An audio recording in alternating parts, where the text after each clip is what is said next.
Hey guys, this is Dustin with Get Some Dirt Time.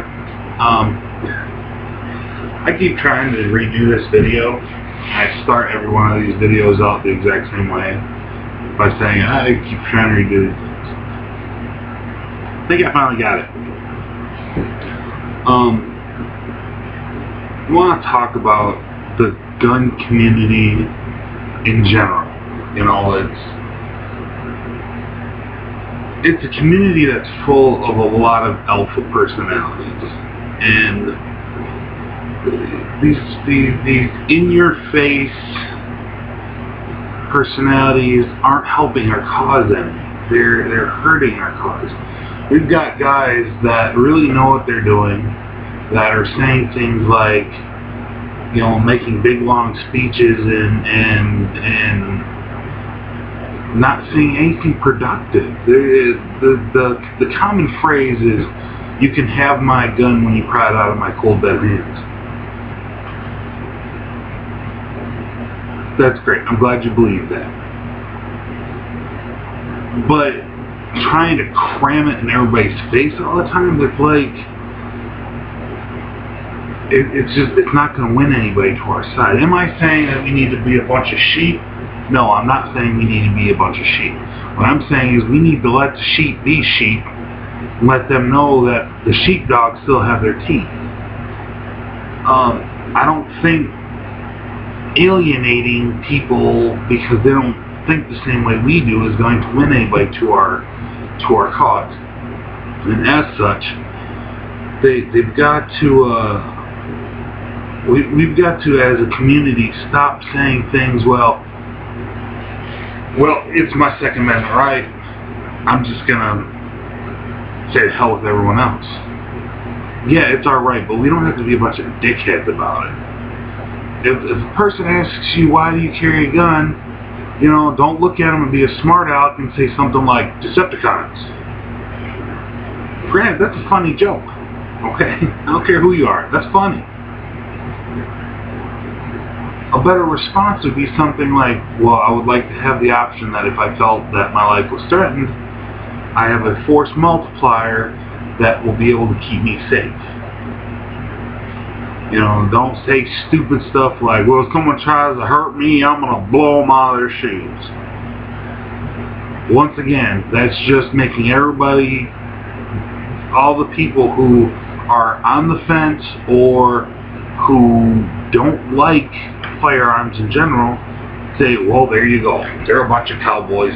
They're just looking for a revolution to fight in. We need to start winning people over to our side and not trying to cram our rhetoric down their throat.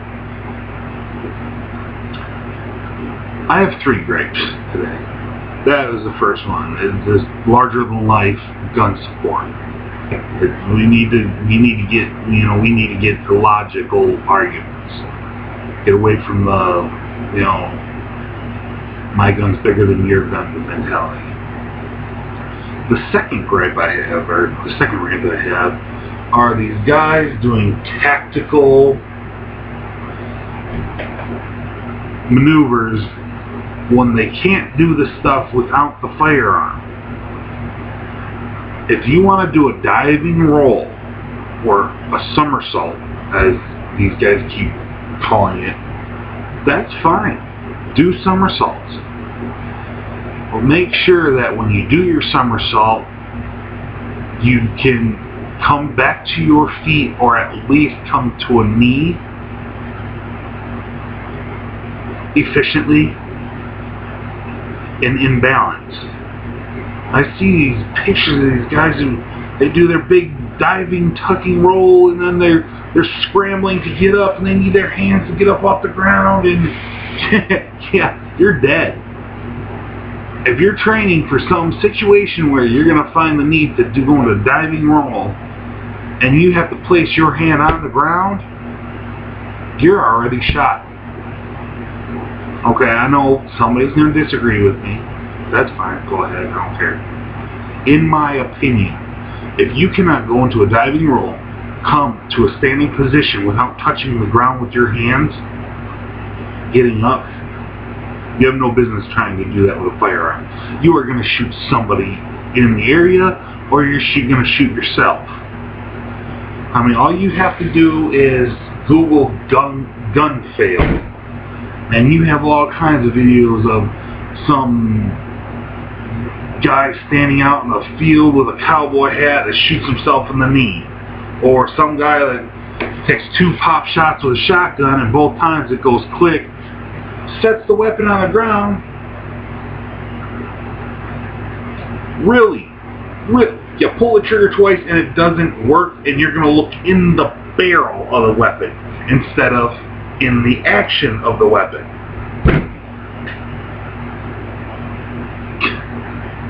Back to the first rant. You guys aren't helping any. You know, when you do something like that, go ahead and delete that. Let's not put that up on YouTube, because that's making us all look bad. Save it for a things you do not do video, or save it for, look Bobby, this is what happens when you're being a knucklehead and you're not paying attention to what you're doing.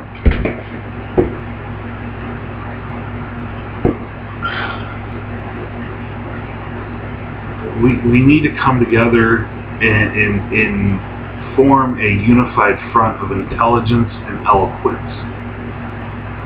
Because if we don't, we're going to lose this fight, guys.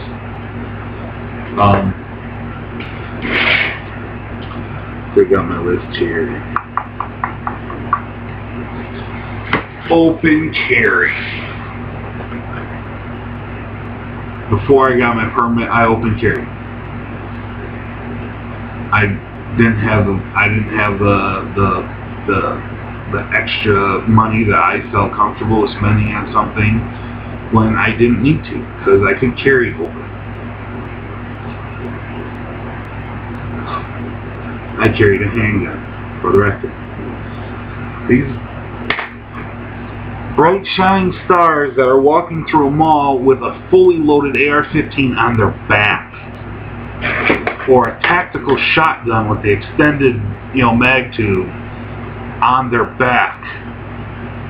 Guys walking their children to school with a tricked out AR-15 or a hunting rifle. That is, you know what? In my opinion, that's just a bunch of people who with low self-esteem looking for attention.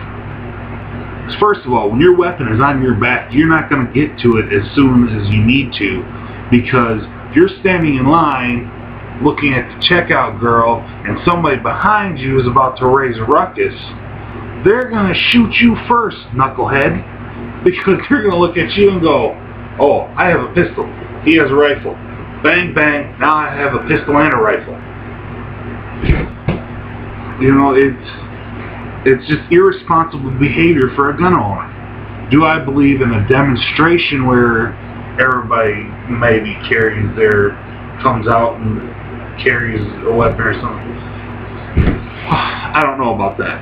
I'm a big fan of demonstrations. I support protests as long as they're done intelligently.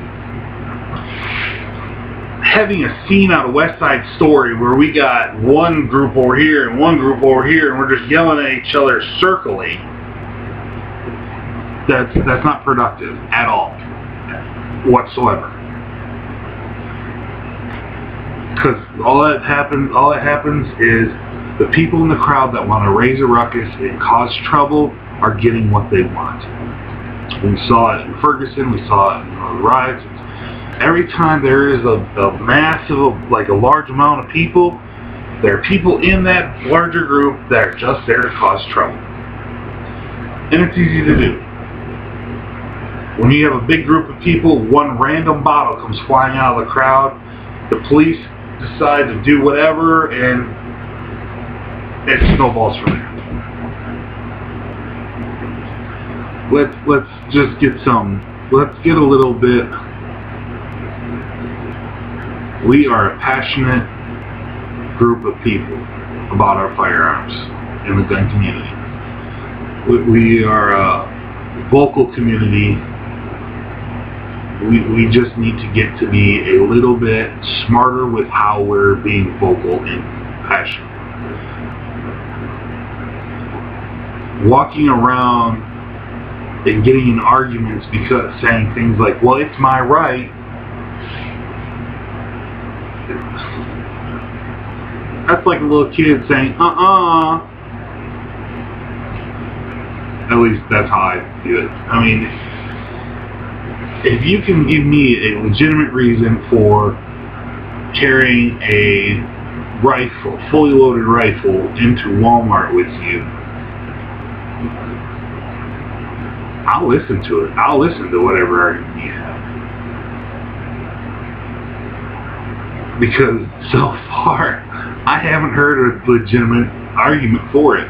So it's kind of hard to be like, well, okay, I see their point. You know, they needed a cup of coffee from some small town barista, and walking in there with an AR-15 seems completely logical. You know, and a buddy of mine's like, well, I did it all the time.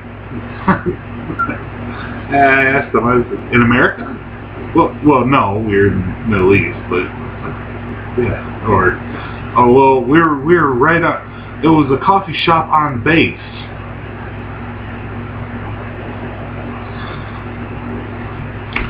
Guys, I appreciate you for watching my videos.